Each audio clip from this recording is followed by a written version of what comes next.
This episode of NomX3 is brought to you by TweetWorks. Context plus relevancy makes your tweets work. Hey there, welcome to lunch. Today we are getting our noms on here at the Asgard Irish Pub and Restaurant in Cambridge, Massachusetts. This is the most important meal of your day, so let's do lunch. Little point of note here, if you'd like to have us do lunch at your favorite restaurant, just use the contact us form on our website, NomX3.com. Let us know a little bit about what you'd like to eat, and we will do lunch. So, Jeff, tell us a little bit about the Asgard here, where we're dining today. The Asgard, I've been here a couple times, and the funny thing when I set stuff up for our lunch show is I'm trying to stay away from places I've been, but the Asgard is so cool. It's got a ton of character. It's got a great beer menu. Not that we're doing the beer lunch again.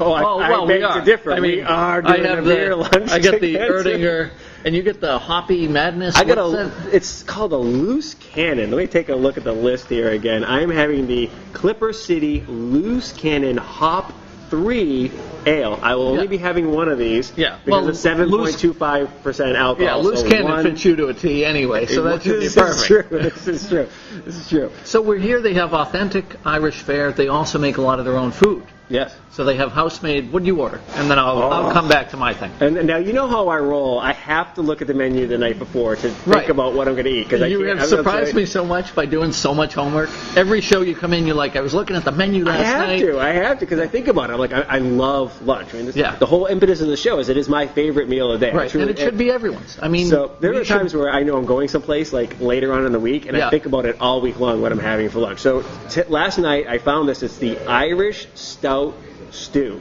So I'm going to give you a little, it's beef stew with aromatic vegetables, which, it's okay, they're baked. Yeah, okay. All right. Herbs, seasoning, Irish stout beer, so it's like double beer in the stew plus the beer you're really having more than one today. I am.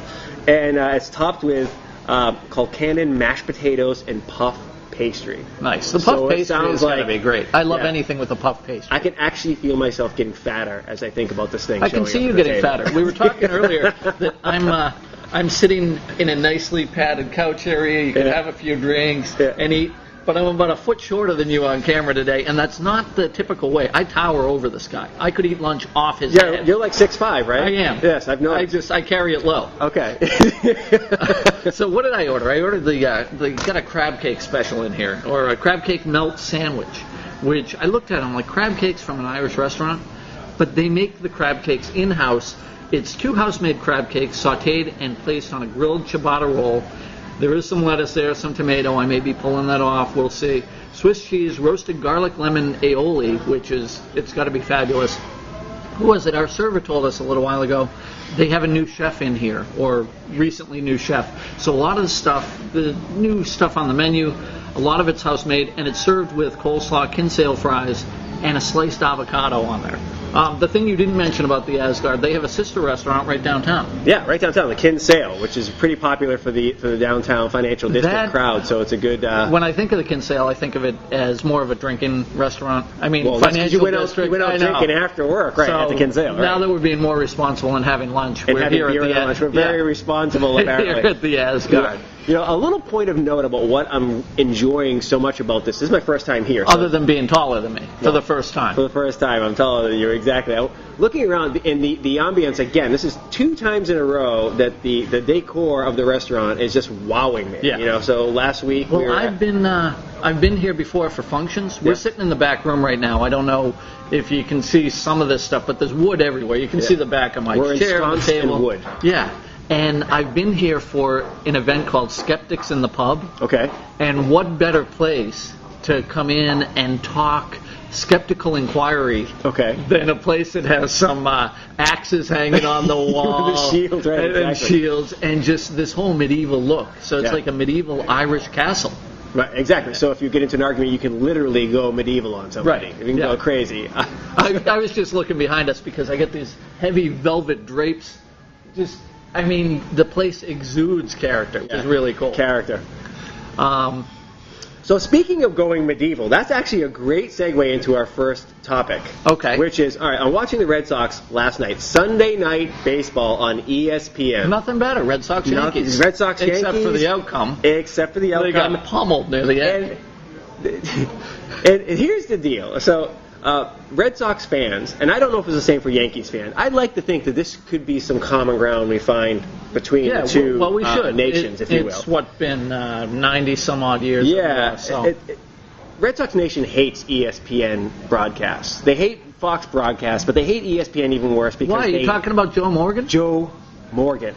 That just pause there was almost like you were going to put a swear in there. Joe blank Morgan. To me, I get this feel it's like just because you're a Hall of Famer doesn't mean somebody should allow you to talk. I mean, he's horrific, right? And I'm not the only person who thinks that. I mean, half the time it seems like somebody kind of nudged him and said, "Wake up, Joe, make a comment, like you're supposed to talk here."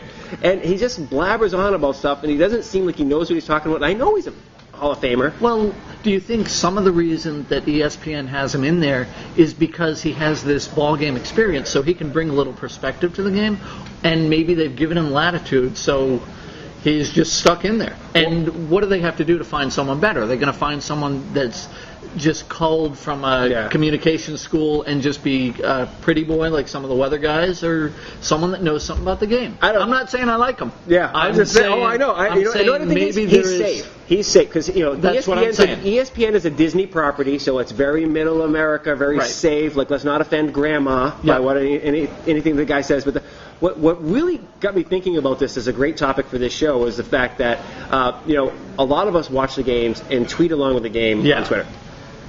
And ESPN is on Twitter. Right. At ESPN on Twitter. This was your point when we were talking earlier. The first rule of using social media is listening, right? Listening to what people are saying about your brand, your product, the experience they're having with you. And I would like to think that there are enough people engaged watching a Red Sox-Yankees game on Twitter as to be a statistically relevant sample. Holy cow, the food that's just really showed up. fast. I'm on a rant, though. I'm going to keep going, if you don't mind. We'll show you the pictures of the food shortly. Mine may be gone if he continues at this speed, though. Yeah. Can I get you guys anything else for the moment? You're pretty good. No, I think we're good. This is fabulous. Looking. I can't wait. So I'm sure it's probably very hot. I'll get my camera. Yeah, Start taking pictures. They bake it in the bowl, so the bowl is very hot. Thank you for the warning. You're welcome. Okay, so you're saying safe, middle America, Joe Morgan works with every viewer. Right. But he doesn't. He doesn't. But so if you watch the tweet stream during an ESPN broadcast game, every person from Red Sox Nation who is tweeting about the game, hashtagging stupid Joe Morgan? Hashtag ESPN sucks, hashtag Joe Morgan sucks. I mean, they're just like going off on how much they hate this broadcast. Yeah. And I'm thinking, if I'm ESPN, I go, well, wait a minute.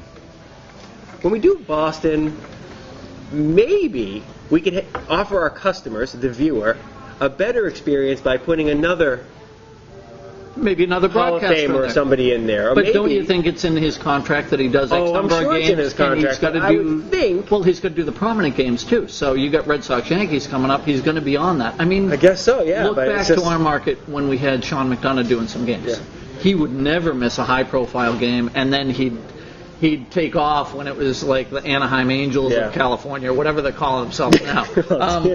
My contention is, and probably the same as you, that ESPN isn't listening. They're not using Twitter like it should be used to find out about what their clients want, what their customers are looking for. Right. And that's something that not a lot of companies do. There's still only about 9% of the nation, and I think this translates to the world, on Twitter. Right. So is their audience representative of everyone that's watching the game? Right. So what you're saying is maybe what I'm saying. These are a vocal minority. Right. So maybe not everyone's as passionate as us about the Red Sox game, and who I'd rather hear Jerry Remy. Right. But obviously, I mean, exactly Yankees because fans would not like to hear Jerry Remy during the game. Right. But and when's it get to the point where there's some real true participation? Yeah. Sports broadcasting, for lack of a better example, is the one area that there's no citizen journalism in yet. Yeah. I mean, you have people at home might be doing play-by-play, but this may turn out with Ustream and other vehicles where you and I could sit there and watch a ball game, and we could narrate the thing, and people would tune into us. Oh, they would totally tune into us. And then shut down Joe Morgan and shut down the ESPN thing. Just get a feed. we might have just found ourselves a moneymaker for This the will be our next last week. episode of lunch, and we're now doing baseball. Well, we could, what we could do, we could just do, like, we could eat hot dogs, and we could do all sorts of game We could fare, do and watch game the game, food. and we could nom it up while we talk about the game. That's nice. Now, it'd be really bad when we have to get up and use the restroom during Right. the middle of the game and we miss half an inning. Hey, or baseball something. games are so long nowadays. That's the other thing. With a game that's going 4 hours, you No do wonder want Joe to hang nods off. yourself after listening to Morgan for so long. Okay. Now, let's talk about the food. Let's for a talk about the food. So, second. Can we get the camera down on here?